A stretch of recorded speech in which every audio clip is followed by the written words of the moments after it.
fuel, give me fire, give me that which I desire. Fuel, the podcast for fixing underperformance and evolving leadership within the automotive industry. Fuel is bringing you the latest in proven strategies and techniques that can take your service department to the next level. Well, welcome back to another episode of the Fuel Podcast. I'm your host, Alex Keith, and today I've got Mr. Yasmin Beganovic. You got it. Hey, look at that. Beautiful. He's with the Ciocca group. I think how long have you been with the Ciocca group now? This is my 13th year. Wow, 13 years. Huh? They must be treating you right to stay around that long, huh? I love it here. Absolutely. So I'm excited to talk to you today, especially about some of the conversation we were having earlier dealing with CSI, because you've been around the block as far as being in the service department, being with that fixed ops background. I see that you sent me, you were at the parts counter for a time. How'd you ever get off the parts counter? Why would you ever do that? Everybody loves parts counter, right? Yeah, well, I started my career pretty much as an internal advisor with some fixed ops background, and I dabbled in the parts. And I always say that. And it was more so just for me to learn it, to understand it better and really understand what the countermen and women go through on a daily basis and, their struggle, just like service advisors have struggles, BDC agents, technicians, and so forth. So I dabbled in parts just to get a better understanding more than anything early on in my career.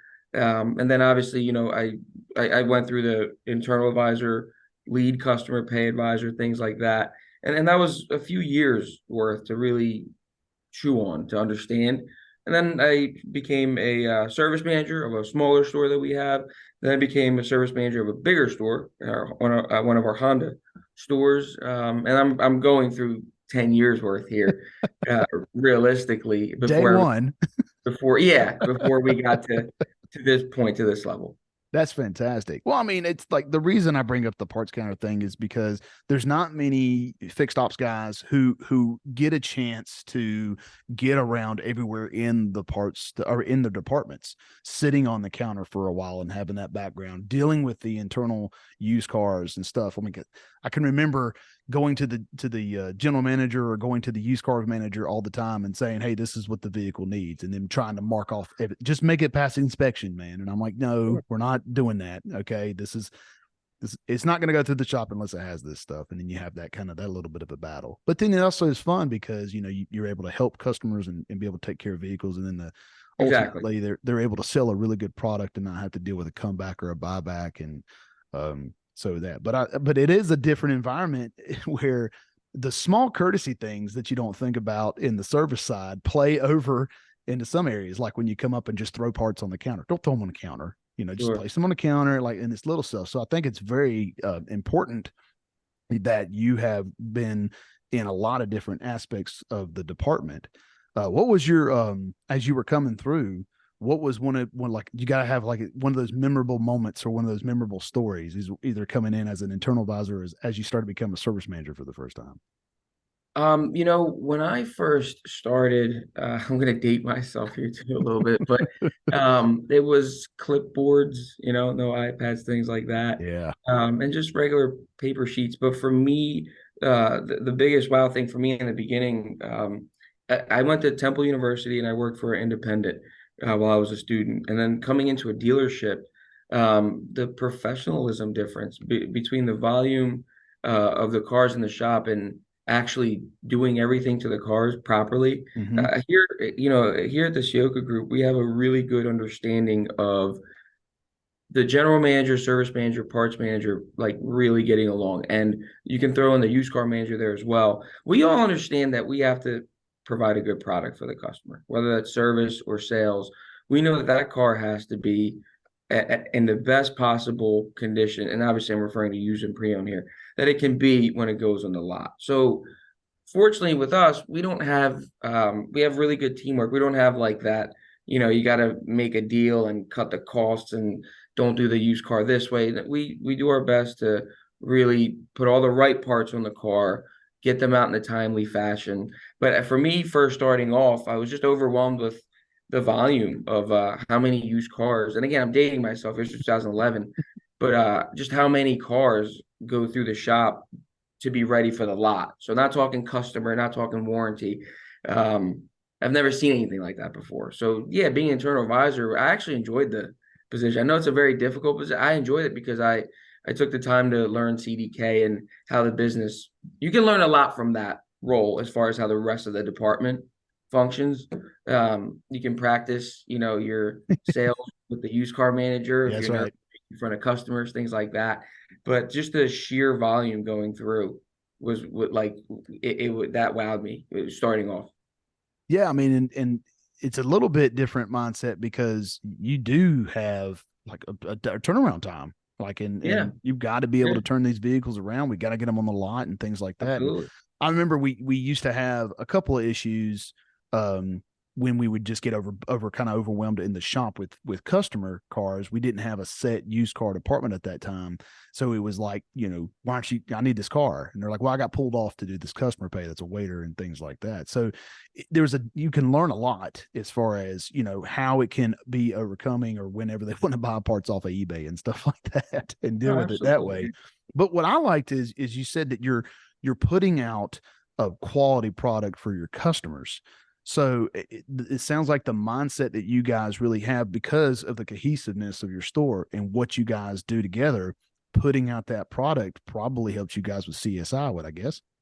Absolutely. Yeah, absolutely. We have other items as well. We have our own 3-year 36 warranty when Oh you wow, purchase yeah. parts from us, whether it's aftermarket or factory.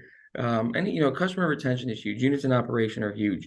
We have a collision deductible that we honor. We have so many features for our customers to have the best experience possible. And when we put these cars out, yeah, like we said, it's just even if something happens out the blue, I think we do a really good job as a team getting together and just we know we have to do the right thing. So yeah, with CSI overall as a group, we're doing unbelievable, and I say that thankfully, obviously, because it's a team effort at Mm-hmm. the end of the day. But yeah, we all treat it very, very seriously because that customer experience is, I mean, it's the most important thing. Absolutely. I mean, and I love how you say customer experience. That has been taken away. I think since about 2008 or so, when we got hit real bad with the market and everything, and then the media started to really hammer down on dealerships and what they did. So the fact that you guys are taking the forefront of the customer experience, it's not just about pricing, it's not just about discounting, it's about the experience that they get to. Now, in your in your travels, right, of getting to where you're at now, what are some of the experiences that you have understood and being able to take into the role you have now to help with this CSI? That's a great question. We have 43 stores at the moment and counting. So we have everywhere from State College, Pennsylvania to Atlantic City, New Jersey, for the moment. I firmly, firmly believe in going to the stores. I have an office, sure, and everybody needs an office day, don't get me wrong. But fortunately for us, we have regions and we have directors in each region. And I work with the directors, firsthand. You learn a lot by going to each store. And don't forget, we have 25 brands. So we have multiple Chevrolet stores, multiple Volkswagen stores, multiple Mercedes stores, and so forth. So it's a really good way to compare if this store is doing it right, or maybe this store is struggling, the why. You always want to figure out the why. Mm-hmm.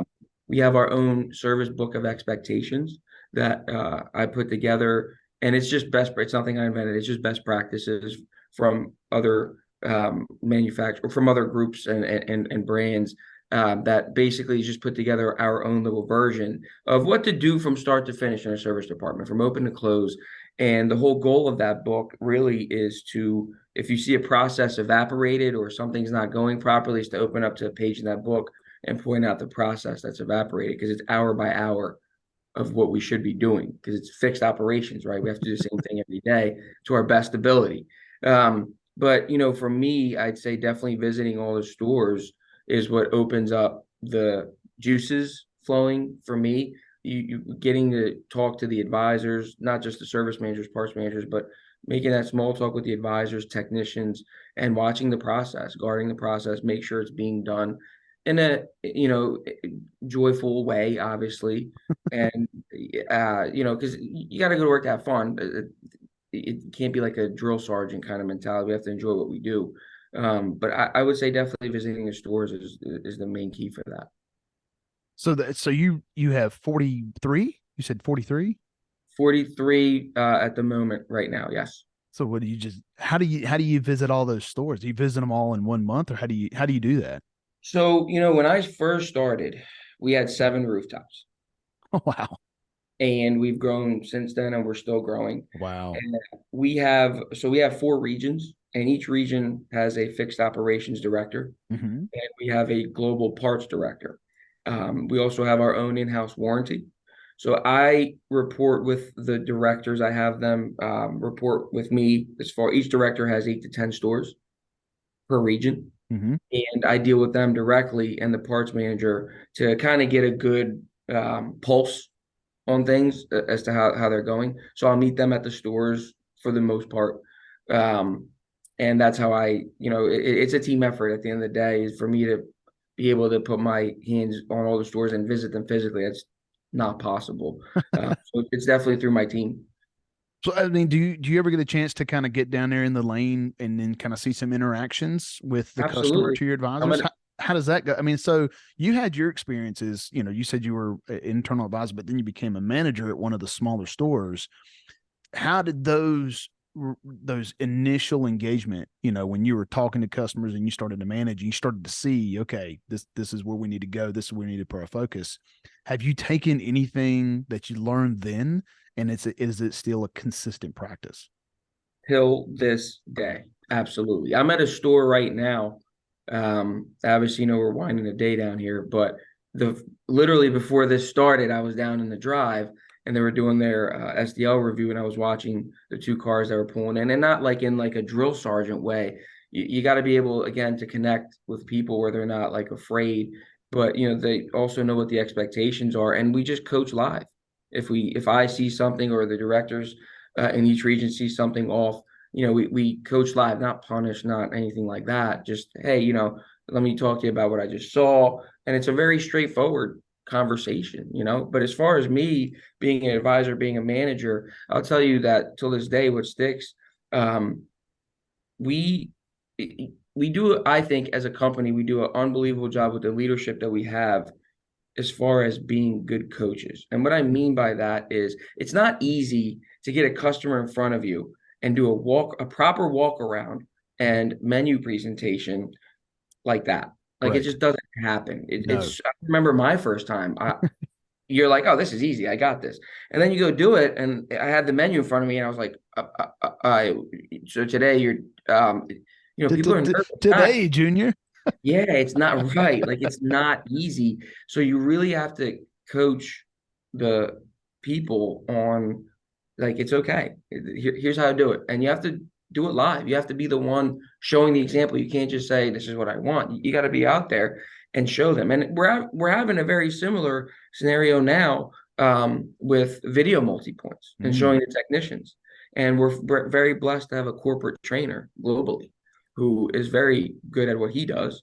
And he helps us tremendously, teaching our processes, that book of expectations, video multi-points, our black and whites, things like that. Because as we grow, we're thinking like that 40 plus rooftop company and how we function. But that's no different than when I started in that process of those 7, 8, 9, 10 stores when they were growing. It's you always have to protect your culture. So if you Hmm. had the culture, Mr. Ciocca had the culture with the one store that he started and spread it into multiple stores, and that bled into us, and it's our responsibility to keep that culture growing because that's what fuels the success. We want every customer to have the same experience, meaning they can have a Mercedes, they can have a Hyundai, they can have a Toyota, you name it. But they should still get the same experience when they walk in with their walk arounds and presentations, video multi points, and active deliveries. They should still have that same experience where sometimes they'll trade that car in and get a different brand. Hmm. They should want to go to any one of our locations because of the good experience they're having. See, that is so cool. How, first off, the term I loved you just used, protecting the culture. Yeah. is protecting the culture, because it's a living thing. It's constantly evolving, and to protect that culture and that mindset, I think is paramount. And I love how you said that. But I also love the fact that your mentality, it sounds like, is it doesn't matter what location you're at. Our culture is taking care of the customers, taking care of the customer experience. How, I mean, so it couldn't have been an easy, I wouldn't say overhaul, but how about implementing that culture? And then how did you implement it to understand CSI and retain CSI better? It's a process for sure. It Yep. usually takes months. It's going to start off with the team and the leadership. It's going to start off with the work ethic in the service manager, in the service advisors, the parts manager, counterman. You got to start there. When people have a good work ethic, it's very easy at that point. I shouldn't say easy. Manageable. It goes smoother. Yeah. When you want to explain what our culture, who we are, what we represent, what our mission goal is. We have a mission goal, with the company, that goes into that customer experience, and a mission statement. I mean, sorry, and going into like the expansion mode, it's again that team effort of every single one of those directors, for example, and myself, and we have vice presidents too on the sales side. We were all in the stores. Mm-hmm. We were all advisors. We were all sales. All of us have been with the company 10, 15 years now. And we know what it was like to guard that process every day. So we know what our expectations are if we walk into any other Ciocca store of how it should be. The employees for us come first. If we treat our employees right, the employees are going to treat the customers right. And if we treat the customers right, our third point is our manufacturer. We got to have a good manufacturer relationship. So if we do those three things right in that order, we're going to have some success. And we truly believe in that. We walk it every day and walk the walk every day with it. But I would explain that that's how we enter each store, with protecting our culture and the explanation of the why. That's beautiful. So what I'm going to try to switch the conversation just a touch, because I picked up on something you said, and Sure. I'm interested because this has been a really big conversation for me as a Start Smart coach lately with some of my clients. So one of the things, protecting the culture, but then you said we got to take care of our employees. So Yeah. what I'm shifting this to is taking care of technicians, retaining, holding on to technicians, because a lot of my conversations, like when we're talking about effective labor rate and trying to get ready for analysis and things like that, is you're paying 2 hours to do an alignment. We're not using strings, guys. We need to look at Right. the market. We're paying, unless it calls for it, like if it's a specialty vehicle or something like that. But in a GM store or in somewhere where it's pretty standard practice, especially if you invested in a really nice system, a hunter alignment system or something Right. like that, then it should be around, what the market's telling us, even from 1.2 to 1.5, even 1 hour. But I get a lot of people scared to death of even changing from 5/10 to replace a battery to 3/10 because of technicians. Well, my technicians will revolt, or my technicians will walk. So, in protecting your culture and in caring about your employees, when you are needing to make these adjustments, how do you retain and keep your technicians on board? As far as the employee side, like the employee satisfaction, that goes for everybody. But, first and foremost, that's every single employee we treat obviously the same way, with the same respect. Specifically to the technicians in the market that we're in, we do a bunch of different things that we feel other companies don't. Like, we just ran a competition where we gave Red Wing boots for video multi points in the month of September. So that's one way of getting a $200-300 boot, just by showing up and doing your job. We have dinner service, parts and service dinner bashes quarterly, and it's quarterly. We just had our first one 2 nights ago. We have 3 more to go. And what we do is we have a quarterly competition of extra incentives for all employees. And it's not really so much of that's not the main focus. The main focus is getting us together, have a nice big dinner, an award ceremony. It's the best of the best. and we include everybody. It's for technicians, it's for BDC agents, it's for parts countermen, it's for advisors, and it's the best of the best in like a top 3 tier kind of category. And we've been doing it now solidly over almost 2 years. Mhm. Uh, and when it falls in December, we do a giveaway, and we get a bunch of gifts, and we give those to the employees as well. Good stocking stuffers, things like that. Um, and we get together and we talk and we communicate. And hey, how's your store doing? Well, this is what we're doing here.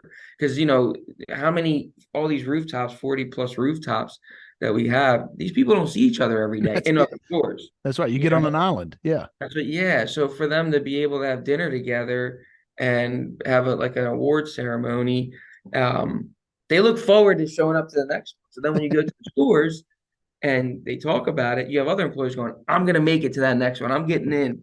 It's like friendly competition.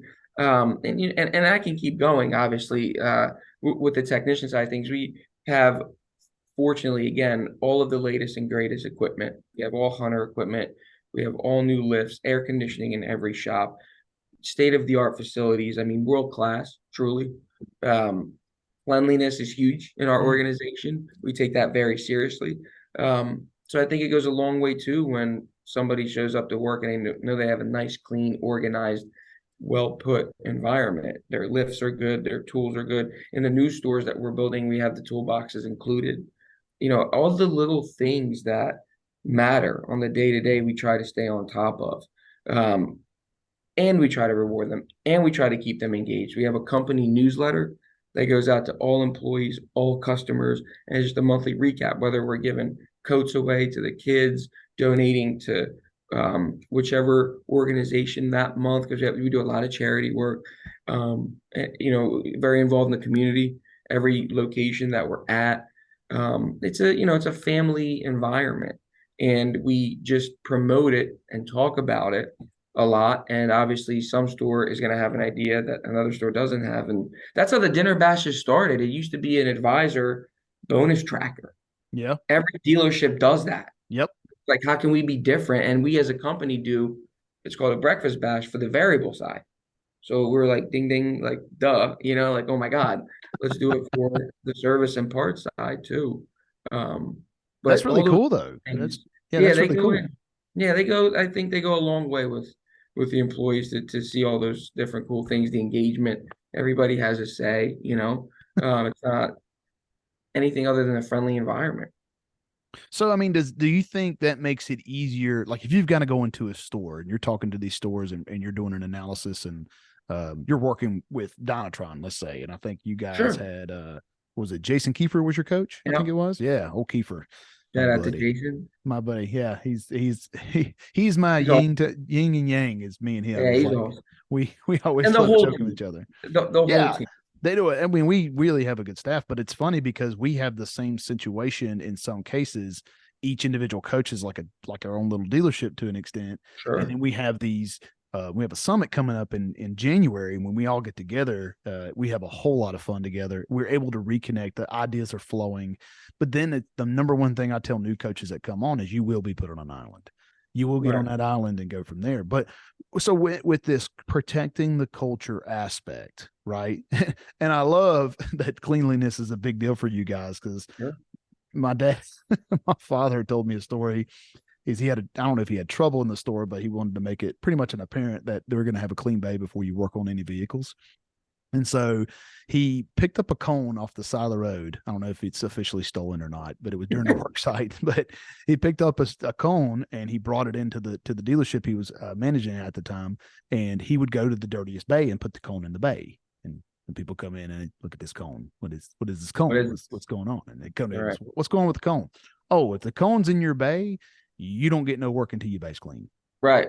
So Right. it went from this you jerk thing, what are you doing type deal, but it turned into a friendly, playful banner that if Sure. if you came in the next day and the cone was in your bay, then the technicians were more upset about the other technicians getting on them. Oh, dude, you got coned. It's Yeah, like, like come on, man, what are you doing? yeah. Yeah, So what did you started to see is you started to see guys take care of their stuff a little bit more and started to of change the course. culture aspect of it. And anytime the shop got dirty, the cone didn't need to technically go in the bay, just need to go outside the door. Right, so, right. so you built this fantastic, it sounds fantastic, environment for your employees. When you need to make changes, like let's Mhm. say tech time, we're going to adjust tech time from this to this, or we're going to change this type of process. Is it more receptive? Do you have less kickback, or do you still see some of the kickback that you maybe saw in your early days as well? You have to approach it in a business meeting mindset, whether it's a technician, whoever it is, you're talking math at the end of the day. Yeah. And you have to explain again the why. So if it's something like tech time, you have to explain the reason behind it. And then you also have to, I believe, you have to have a game plan as to how nobody's going to go backwards, why we're all going to do better. Mm-hmm. And, sometimes it's just adjusting to the market. But like if we have to, like we'll take our Dynatron reports, for example, and if we're looking at the times and alignments, we just mentioned that earlier, they've evolved so much with the technology. Yes. Like you said, it's not strange anymore. It's so much easier to do an alignment nowadays. Well, there's the explanation for the why. But what we like to do, and we put our best foot forward, is we're going to get you more alignments sold. We're going to get you more appointments in the door. Or if we have just an alignment guy, A technician, B technician, we're going to get you more appointments. We're going to get you more work so that you don't not only feel it, but you're actually producing more hours. It's never to hurt the employee. You should never look at it that way. And not that I think anybody does, but if you're just saying, I have to change some time, that's immediately going to be a negative connotation. So you have to have a business plan as to what you're going to do to make sure that we actually end up doing better than worse. Yeah, I mean, if you come, I mean, numbers are numbers. And there's another coach that we have. His name's Donnie McLam. He's hilarious. But he says, numbers don't lie, people do. And so Yeah. when you can go in with the analytical aspect of, this is the why, but this is the result of the why, I think that does bring some merit. But in some of the conversations, I'm trying to empower managers. Like, you're empowered, right? Like you've got this plan, you've got this great process and great culture that you've established. But for some of these people who haven't gotten there just yet, when I'm talking to them about, going from 5/10 to 3/10 on a battery, it's like they can't do it. They won't do it because they're scared to death of losing technicians. So Yeah. if you were talking to one, let's say you've got one of your managers and Sure. he's in that mindset, I'm not wanting to make this change. I'm scared these guys are going to walk, or I can't take an alignment from that to that. The pitchforks and fire torches will come out.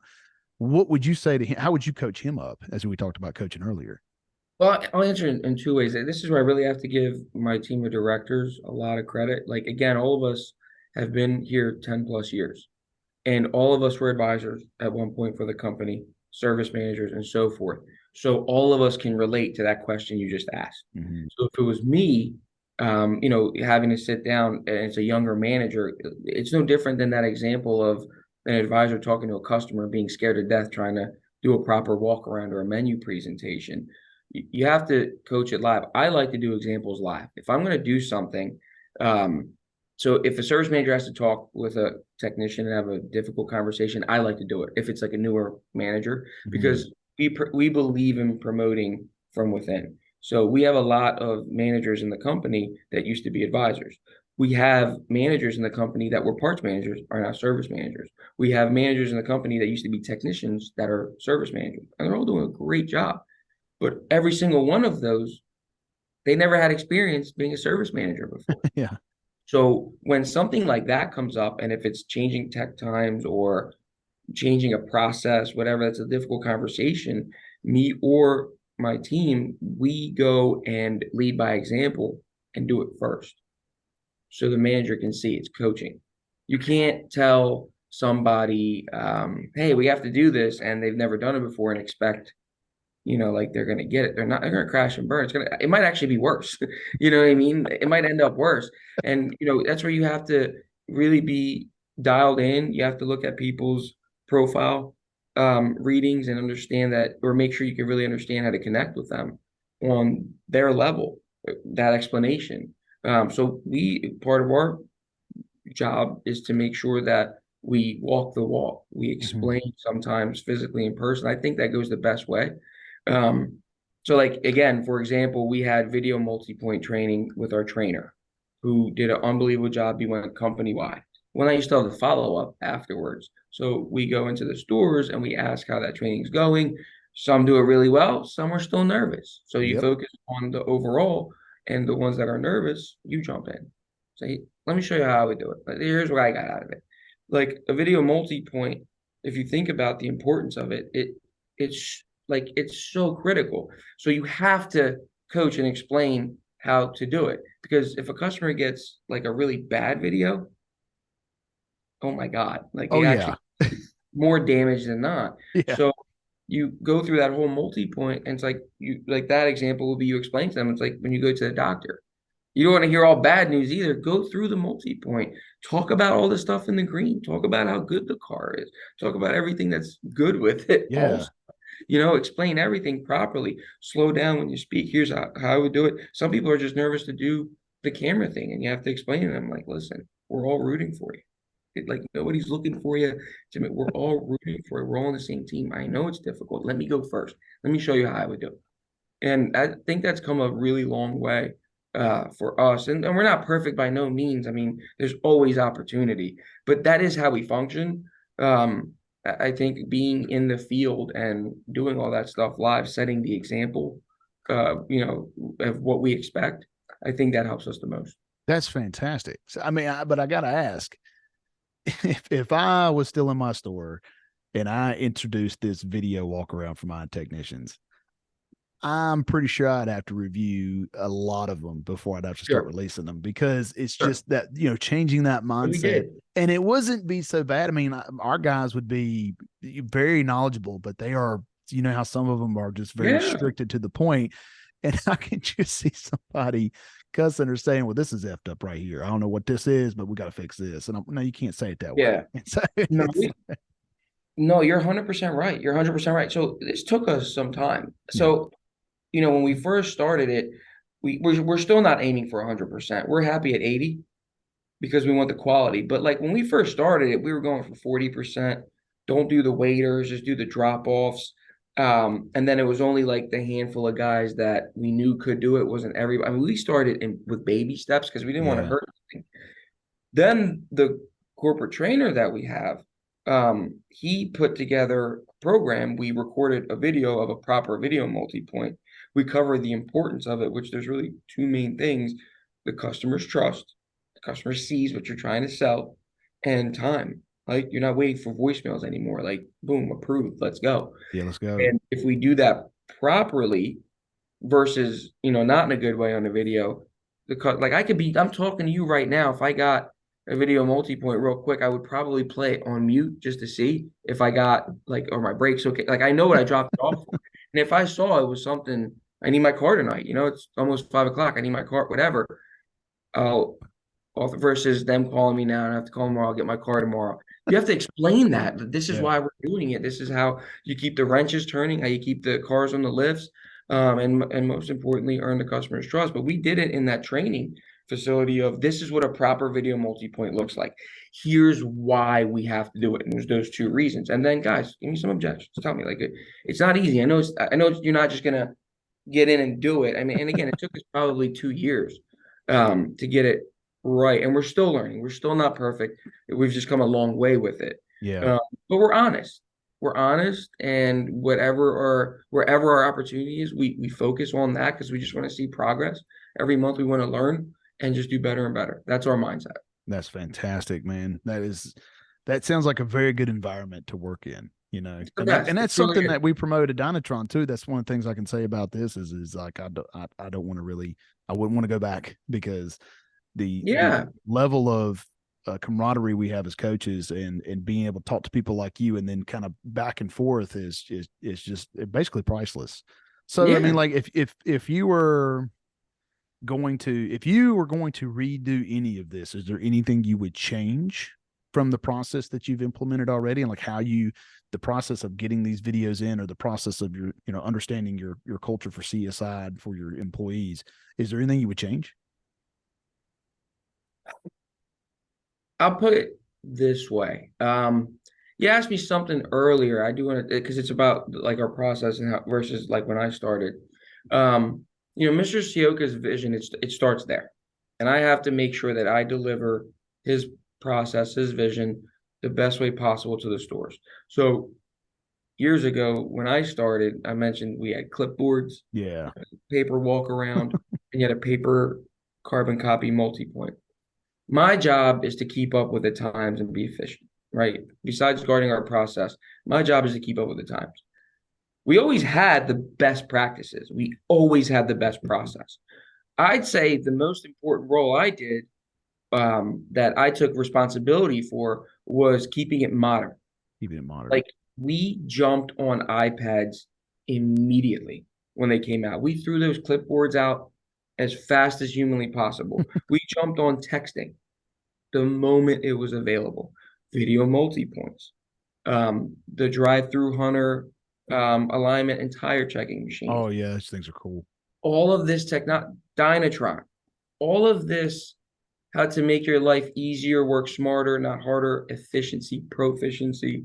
We jumped on all of that. So as far as our process goes, our process is pretty much the same. We have 4 black and whites of how every repair order is written.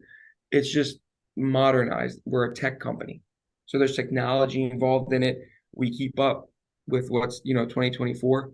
I would say that's been the main ingredient because the process is solid. Fixed operations is fixed operations. Yeah. You have a certain amount you got to put up every day and best practices in how doing so. Well, times change. You got to keep up with them. So if we stayed, for example, the same way and we still had clipboards and didn't do texting and just did, I can't imagine where we would be right now, and I think it would be drastic. So I would give a lot of credit to that, is just keeping up with the times, working with the best partners, our partners, and just making sure that we should really just stay on top of it.